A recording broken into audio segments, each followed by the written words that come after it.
스승의 주일이기도 하면서 부부의 주일인 이 이 주일에 결국에는 결론으로 드릴 수 있는 말씀이 바로 이 은혜 아니면 우리가 아무것도 할 수 없다라는 것밖에 드릴 말씀이 없었습니다. 오늘 우리 마치 교장 선생님의 훈화처럼 이 고린도전서 12장 20절부터 27절까지를 우리 조규수 성도님께서 읽어주셨는데, 듣는 순간에 참 많은 은혜가 되었습니다. 우리가 지체는 많으나 몸은 하나라라고 하는 이 고린도전서에 나오는 바울의 가르침은 사실 우리에게 많은 의미를 주고 있습니다. 저는 오늘 이 고린도전서 12장을 읽으면서 또 우리 고린도전서를 읽으면서 우리 한국 사회를 떠올릴 수밖에 없는 그러한 상황이 되었습니다. 이 최근 한국 사회에는 굉장히 많은 문제들이 생기고 있습니다. 원래도 약간 문제가 많기 시작했지만 특별히 작년에 있었던 이 세월호 사건을 시작으로 안 그래도 많은 문제들을 언론에서 더 불을 켜면서 찾아서 보도하고 있는 바람에 우리는 연일 매일매일 큰 사건을 그렇게 귀로 눈으로 보면서 살아가고 있습니다. 그래서 이러한 것들로 말미암아 우리가 일반 대중들로 하여금 정치인이나 그리고 일반인들에게까지 불신할 수밖에 없는 그러한 상황 가운데 우리가 살고 있는 것이죠. 그런데 우리 최근에 한국의 현대사를 그렇게 보면 이 독재 체제에서 민주주의로 체제로 변형되면서 그리고 그 상황에서 세계적으로 보기 드문 경제 성장이 이루어졌습니다. 그런데 계속해서 체제가 바뀌고 경제적인 상황도 몰라보게 바뀌었지만 게다가 요즘에는 이 문화적인 것까지 수출을 할 수 있는 한류 열풍이라고 하는 그런 것까지 수출을 하는 순위로 보자면 선진국으로 볼 수 있는 그러한 우리나라가 되었죠. 그런데 일반인들의 삶에서는요, 우리가 선진국이 되었다는 것을 전혀 체감을 할 수가 없습니다. 이 물질적으로 풍요로워졌으나 이 삶은 굉장히 비참한 사람들이 많이 늘어났고, 정치적으로는 자유로워졌지만 비리와 불신은 끊이지 않고 있습니다. 요즘 최근에는 이 1인 가구가 굉장히 늘어나면서 편의점이 그렇게 많이 생겼다고 하고요. 이혼율은 상상하기 힘들 정도로 더 증가하고 있습니다. 게다가 최근 보도된 것들에 따르면 학교에서 선생이 학생에게 폭력을 당하거나 또 유아교육기관에서 사고를 당하는 등 이 어느 곳 하나 마음 편히 믿고 그렇게 살 수 없는 그러한 상황으로 우리는 떠몰리고 있습니다. 게다가 며칠 전에는 그 예비군 훈련 중에 총기를 난사해서 일반인이 죽는 그러한 상황까지 벌어지게 되었던 것이죠. 도대체 어떤 것이 문제일까? 그래도 우리나라가 50년, 60년 전만 해도 한국에는 정의라는 것이 있어서 굉장히 그것으로 하나만이라도 다 웃을 수 있는 그런 사회였죠. 굉장히 어려웠지만 서로 도왔고 양심이 살아 있었습니다.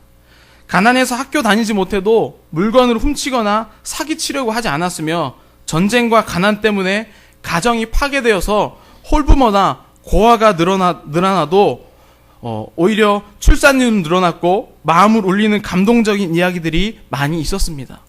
이 TV에 사연으로 나오지 않아도 대부분 가정들은 모두 헌신적이었고 어렵고 못 먹어도 못 입어도 작은 것에 감사하며 행복하게 그렇게 살았습니다. 미군들이 주는 초콜릿을 얻어먹고 다른 나라에서 원조받은 옷과 식량과 생필품을 그렇게 나눠 가지면서도 자기보다 더 가난한 사람을 도와주는 손길이 지금보다 훨씬 많았습니다. 그런데 왜 요즘에는 잘 살면 잘 살수록 문제가 더 많이 생기고 사회는 혼란스러워질까? 이 뷔페에 가서 배가 터지게 먹어도 또 무언가 먹을 것을 찾고 많은 것을 소유하고 있음에도 불구하고 무언가 더 필요한 것을 찾는 것이 요즘 세대입니다. 저는 오늘 본문이 고린도전서 12장을 읽으면서 오늘날 이 한국 사회가 떠오르게 되었습니다. 이 고린도서는 바울이 고린도 교회에게 쓴 편지입니다. 그런데 이 고린도서 자체에는 드러나지 않는, 이 성경에는 정확하지 말하지 않는 사회 구조적인 문제들을 이 고린도서는 가지고 있습니다. 저는 오늘 이 말씀을 준비하면서 이 고린도시죠. 이 고린도시가 가지고 있는 그 자료를 보고 문제를 접하면서 한국 사회가 떠오를 수밖에 없었습니다. 이 한국의 역사가 떠올랐는데, 이 중국과 일본 사이에서 그리고 여러 강대국들 사이에서 생존하기 위해서 버텨왔던 한 작은 민족, 이 근대사에서는 일본에게 주권을 빼앗겨서 수탈당하고 주권 없는 종과 같은 생활을 했던 한국의 역사, 그리고 해방 후에는 또 다른 강대국에 의해서 이념 논쟁으로 나라가 둘로 나뉘고 가정이 파괴되고 서로를 믿기 힘든 사회가 바로 한국의 아픈 역사입니다. 그런데 오늘 이 본문에 있는 고린도 교회에 있는 고린도시도 비슷한 역사를 가지고 있었습니다. 이 고린도시는요, 이 BC 146년에 로마에 의해서 도시 전체가 파괴되었습니다. 그런데 참 아이러니하게도 그 146년 하고 100년 후에 로마에 의해서 다시 도시가 세워지게 됩니다. 이 성경에 나오는 가이사르, 요즘 역사 말로는 시저라는 사람에 의해서 이 도시가 다시 만들어지는 것이죠. 그런데 로마는 이 정책이 있었는데 다시 재건되는 도시마다 로마의 소로마화를 시켰습니다. 그래서 원형 경기장이 있고 신전이 있고 모든 도시들을 다 비슷한 분위기로 그렇게 꾸몄던 것이죠. 이 고린도시도 다시 세워지면서 그러한 분위기로 만들어졌습니다. 그런데 이 바울 당시에 고린도시에 거주하던 사람들은 대부분 로마의 이주 정책에 의해서 이주한 노예들이었습니다. 그러니까 다시 부서졌던 그 고린도시에 100년 뒤에 다시 로마가 도시를 만들면서 원래 종으로 있던 사람들을 자유인으로 풀어주면서 그 도시에 살게 한 겁니다. 그렇기 때문에 이 사람들은 이 땅에 연고도 없고 뿌리도 없고 그런 땅에서 서로 모르는 사람들과 함께 새로운 도시를 만들어가는 그러한 상황에 처해진 것이죠. 이런 상황에서 이 고린도의 지역적인 상황 때문에 다행히도 무역과 상업이 발달합니다. 이 고린도가 중간에 껴있기 때문에 해상 무역과 육로로 해는 그러한 상업들이 굉장히 발달한 것이죠. 그러니까 나라의 체제가 도시의 어떤 무언가 성장하지 않았는데 우리나라처럼 갑자기 경제가 발전한 상황이 된 것이죠. 그러나 이들의 속을 들여다보면요, 굉장한 혼란을 갖고 살았습니다. 그러니까 이 공통점은 다 노예 출신, 그리고 자유가 무엇인지 몰랐던 사람들이 그 고린도시로 오자마자 이 사람들은 무엇을 할지 몰랐다는 것이죠. 이 당시 사회에서 신분 상승이나 어떤 계층 간의 이동이 완전 없었던 것은 아닌데 이렇게 전체가 다 특이하게 옮겨진 케이스가 많지 않았다는 것이죠. 그렇기 때문에 이 노예 해방은 당시 사회에서는 굉장히 특별한 경험이었습니다.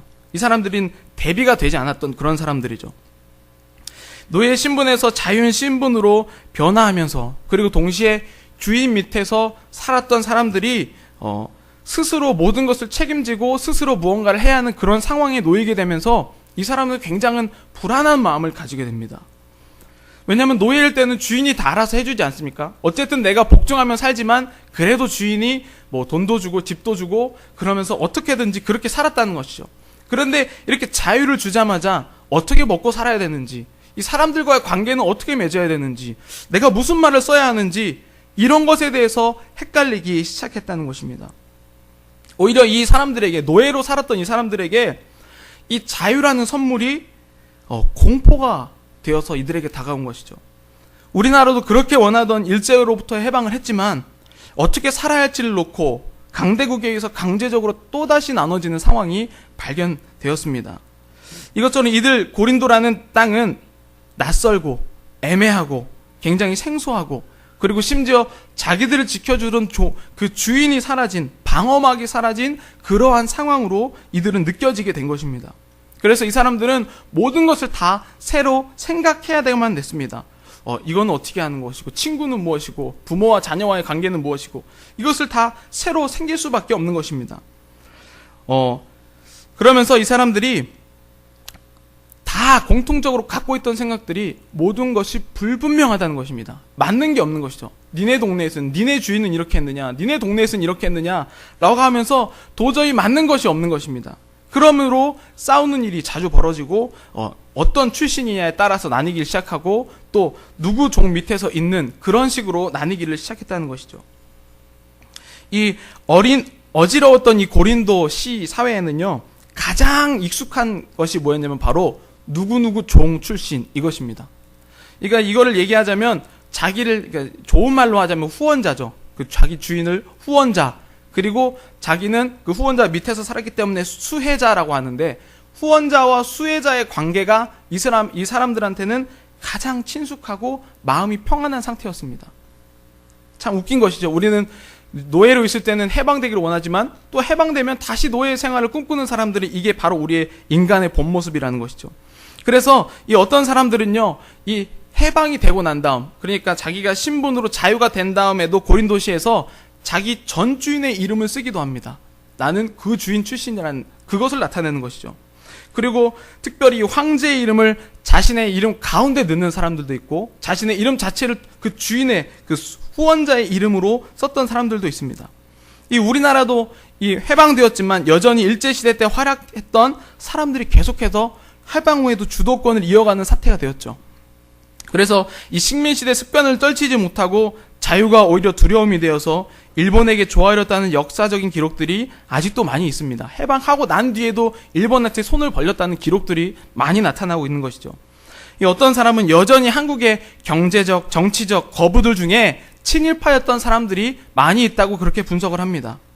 이 고린도 교회도 마찬가지였던 것이죠. 이들에게 있어서 어떤 유명의 이름을 사용하거나 후원자가 그 사람이었던 옛날의 기억, 나 그때 좋았는데 라는 이런 어처구니 없는 상황이 벌어지는 것입니다. 이게 너무나도 새로운 상황이기 때문에 오히려 자기가 종으로 자랐던 그때를 갈망하고 그게 바로 마음에 안정을 주었던 그러한 상황이 된 것이죠. 이 자유가 두려워서 종의 습성대로 그대로 마음의 안정을 찾게 됩니다. 그런데 이 고린도 교회에 나타났던 문제점은 무엇이냐면요, 예수님을 믿으면서까지 종의 이 습성, 다른 것으로 이 후원자로부터 받았던 그 안락함을 교회 안에서도 그것을 하려고 했었던 것이죠. 그렇다면 이것이 어디에 나오냐? 고린도전서 1장 11절부터 15절에 나옵니다. 바울이 내 형제들아 글로에의 지편으로 너희에 대한 말이 내게 들리니 곧 너희 가운데 분쟁이 있다는 것이라. 내가 이것을 말하거니와 너희가 각각 이르되 나는 바울에게, 나는 아볼로에게, 나는 게바에게, 나는 그리스도에게 속한 자라 한다는 것이니 그리스도께서 어찌 나뉘었느냐? 바울이 너희를 위하여 십자가에 못 박혔으며 바울의 이름으로 너희가 세례를 받았느냐? 나는 그리스도와 가이오 이외에는 너희 중 아무에게도 내가 세례를 베풀지 아니한 것을 감사하노니 이는 아무도 나의 이름으로 세례를 받았다 말하지 못하게 하려 함이라. 여러분, 이 어떤 뜻인지 아시겠습니까? 이 세례 논쟁이 나오는데 이 누구한테 세례를 받았느냐를 두고 이 사람들이 굉장히 자랑스럽게 여기면서 그것을 두고 싸웠다는 것이죠. 그런데 여러분들도 아시다시피 기독교의 세례는요, 내가 그동안 세상에서 살고 하나님의 자녀로 살지 못했지만 이제는 내가 거듭나서 새로 태어나서 하나님의 안에 있다, 이 교회 구성 안으로 태어난다라는 것이죠. 그렇기 때문에 이 구교인 카톨릭에서는 세례 명의를 주어지지 않습니까? 이 새 사람이 되었다는 그런 의미로. 그런데 이 고린도 교회에, 이 고린도시에 살고 있던 이 고린도 교회 교인들이 종의 습성을 버리지 못해서 이 세례조차도 그렇게 생각을 하는 겁니다. 나는 누구한테 세례 받았거든? 이 사람이 지금 더 유명해. 나는 주님의 이름으로 세례 받고, 나는 누구한테 세례를 받고, 나는 실제 지금 담임 목사님한테 받고, 나는 이 교회 창립 멤버인 바울한테 받고, 뭐 이런 식으로 가지고 사람들이 잘났다고 싸우고 있는 것이죠.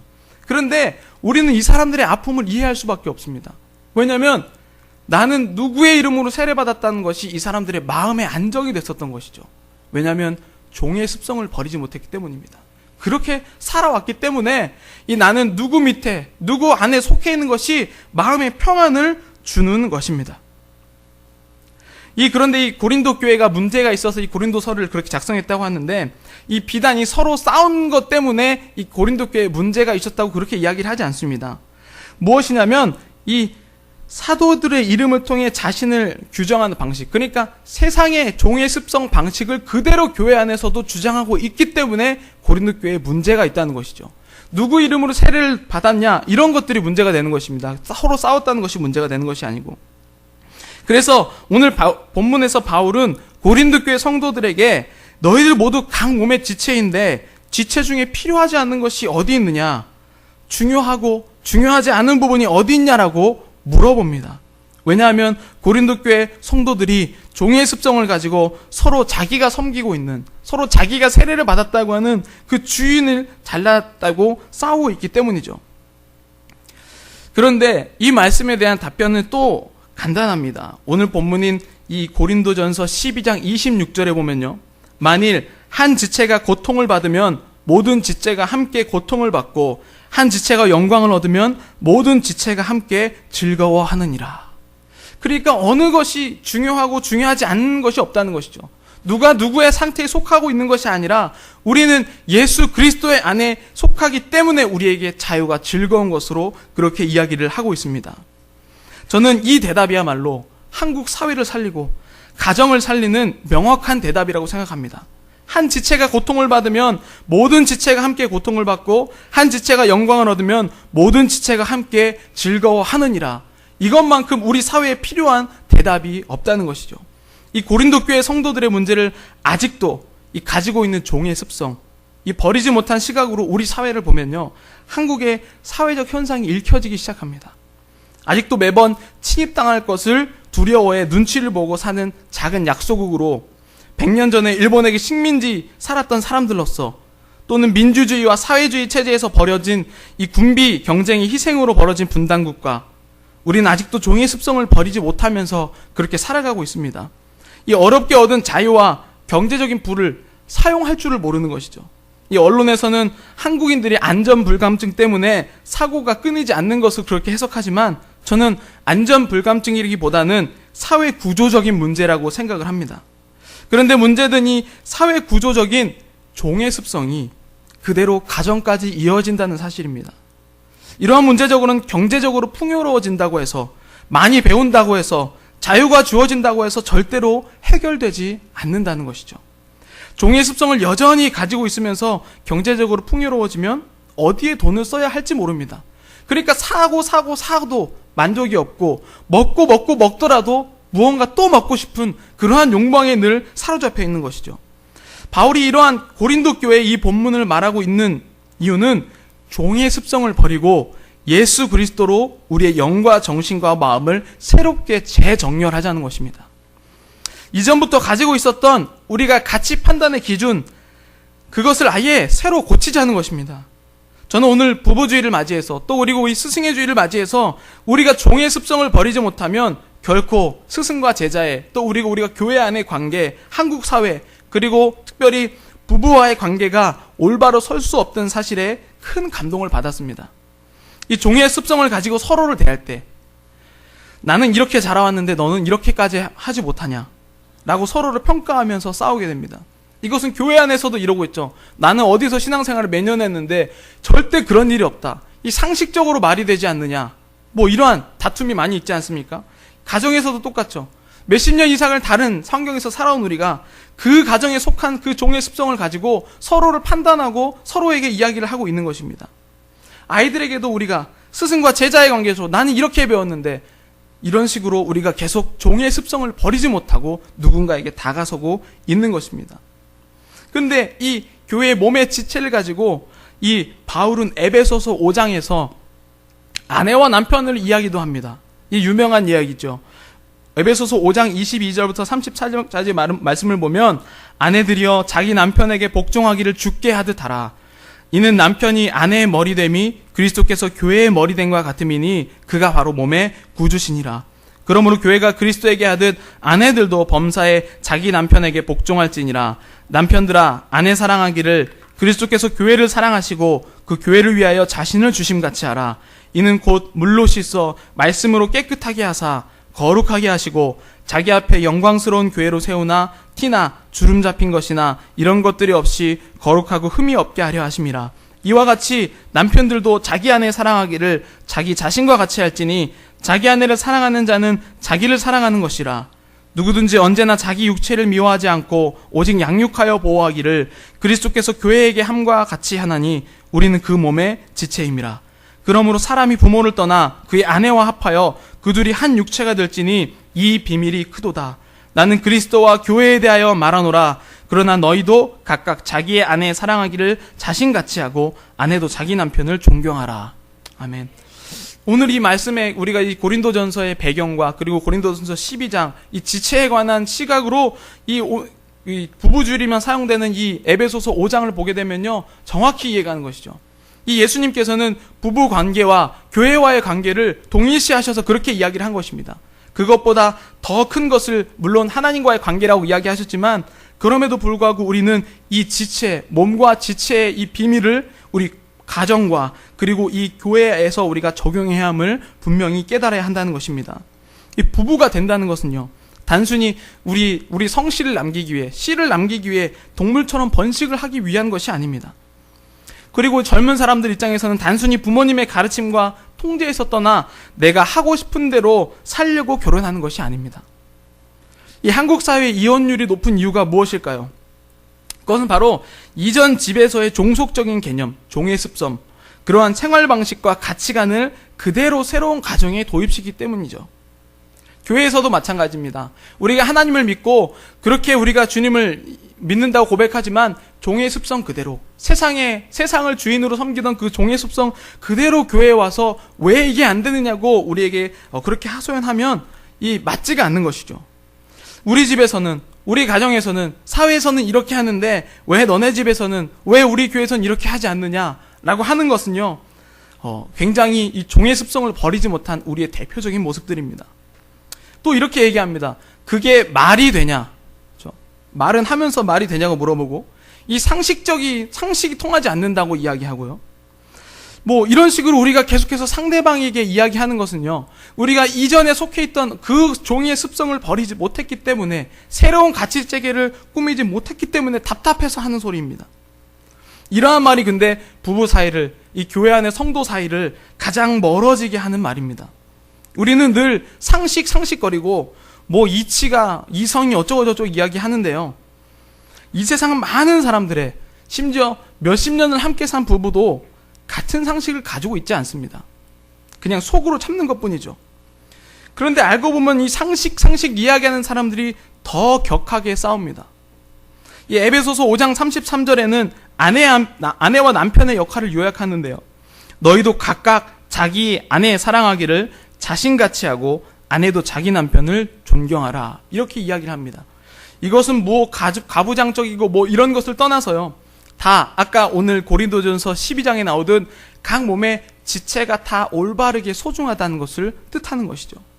그러므로 저는 이 말씀을 읽으면서요, 31절이 이 핵심임을 깨달았는데, 그러므로 사람이 부모를 떠나 그의 아내와 합하여 그들이 한 육체가 될지니 이 비밀이 크도다. 나는 그리스도와 교회에 대하여 말하노라. 우리는 이제 한 육체가 된 것입니다. 교회 안에서는 그리스도를 머리로 한 지체, 각 부분, 몸의 각 부분, 그리고 우리 가정에서도 예전에 속해 있던 그 굴레에서 벗어나 한 가정으로 부부가 되는, 우리는 한 몸이, 한 육체가 된 그것이 바로 우리입니다.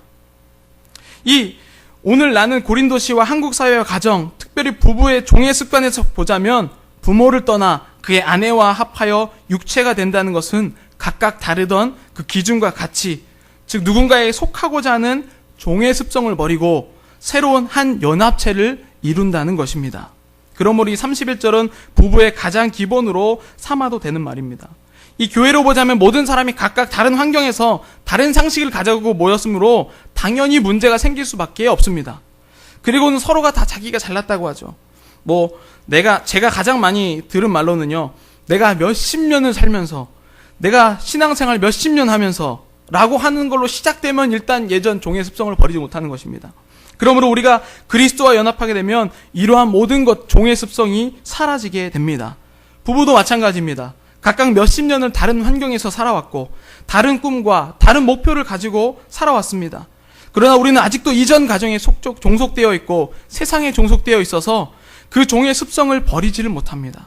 그러므로 늘 다투고 싸울 수밖에 없습니다. 이 세월이 지나면서 무언가 다 아물고 해결되는 것 같지만 그냥 어떻게 이 상황에서는 어떻게 빠져나가야 하는지 하는 그러한 요령만 늘 뿐이죠. 한국 부부들의 문제점은 이전에 살았던 그 모습과 가치관을 그대로 가지고 결혼 생활을 시작하는 것입니다. 이러한 어려움은 조상으로부터 이어진 종속적인 습성이 그대로 남아있기 때문입니다.